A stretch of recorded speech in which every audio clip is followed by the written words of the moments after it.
Good evening, everybody. This is Ed Corcoran from CompleteSurvivalist.com, and now we're broadcasting on Blog Talk Radio with the Prepper Podcast Network. And I want to send out big props and thanks to all the folks at the Prepper Podcast and American Preppers Network for helping us get this show out to you folks.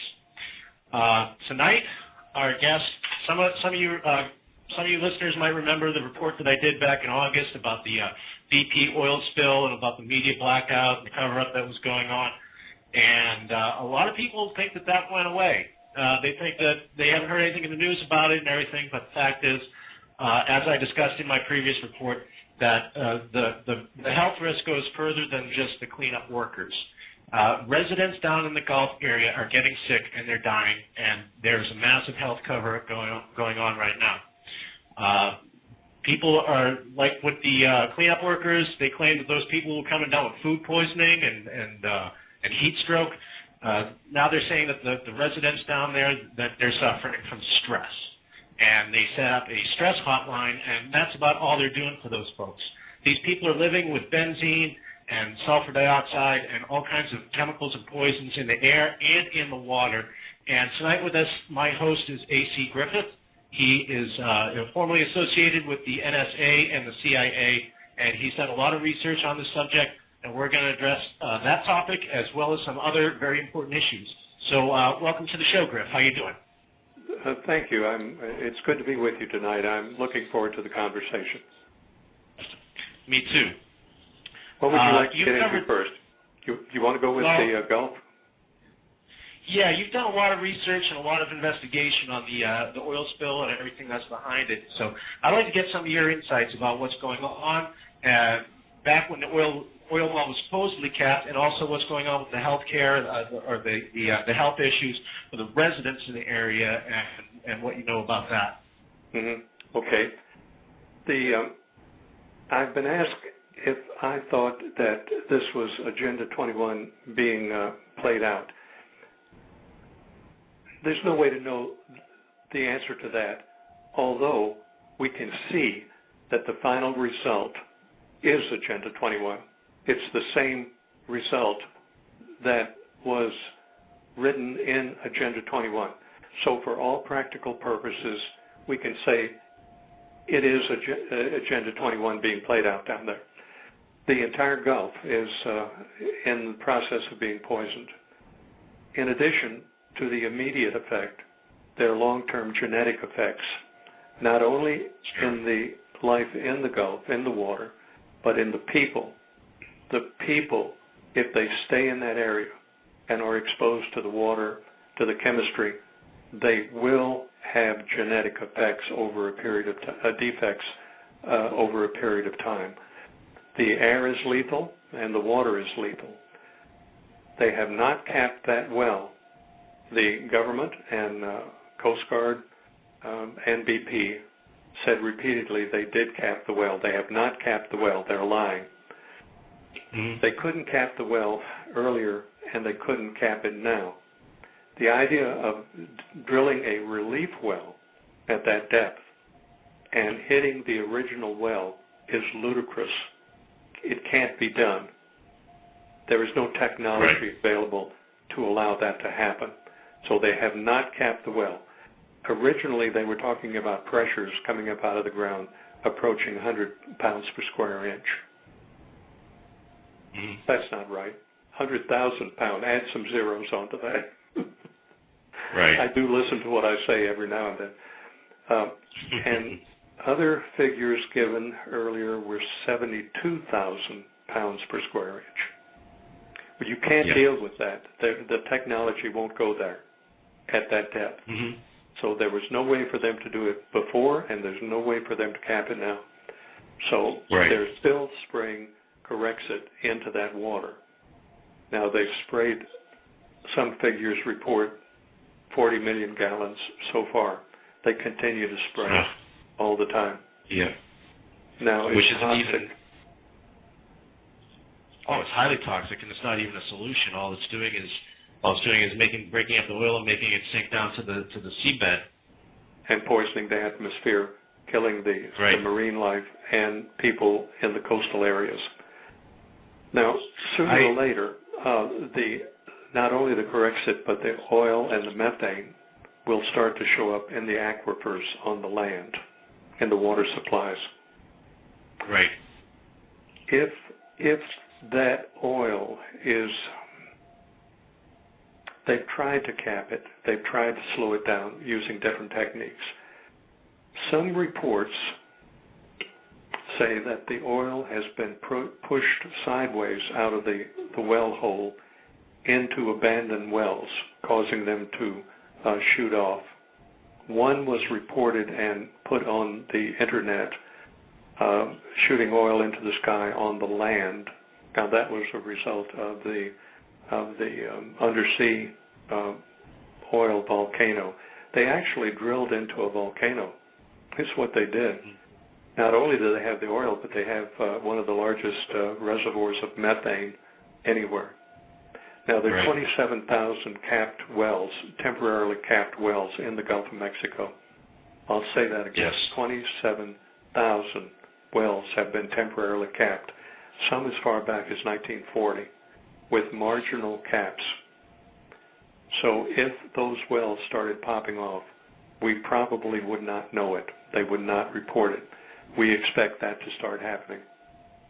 So sure, it's a disaster. It's Armageddon waiting to happen down there.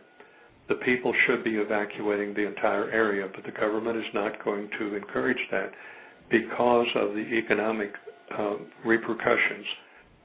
If the people left, their banks would fail, the state revenue would fail, the cities would fail, and it would turn into a genuine Armageddon situation on all fronts down there. It would also expedite the demise of the national monetary system. And that would also be affected and speed up the ongoing collapse of the American dollar. So I think the government will allow a lot of those people to die down there. It's up to the people to realize that they're being poisoned and to get out on their own accord. Now you have 30 to 40 million people in that area down there, all the way from Florida around to Texas. If 30 or 40 million people left their homes, hit the road, where would they go? There are no provisions that I know of to take care of 30, 40 million people. There's no food. There's no shelter. Where do they go? What happens to them? There's no provision whatsoever to address that question. So we have that situation looming every day and getting more and more desperate, I think. And yeah, that's the problem. It's not an easy problem to solve. As you say, it's one thing to tell people to get out of there. And back when I did my initial report, I did the same thing. I warned people that you don't have to be a cleanup worker to be affected by this. The residents are going to start getting sick, and you look 10, 20 years down the road, this is when you going to really start seeing the effects of it. But it's one thing to say that to people, but it's another thing to expect them to just pull up roots and go, when they have nowhere else to go. I really don't know if I can offer a solution. Can you? No, I can't. There's no good answer to that. If they leave their homes, they've abandoned their homes, they've abandoned their jobs. The money stops. They have nowhere to go. They don't have enough money or credit on the road to purchase new living quarters. It's just a very difficult situation with no good answer, especially with 40 million people all at the same time.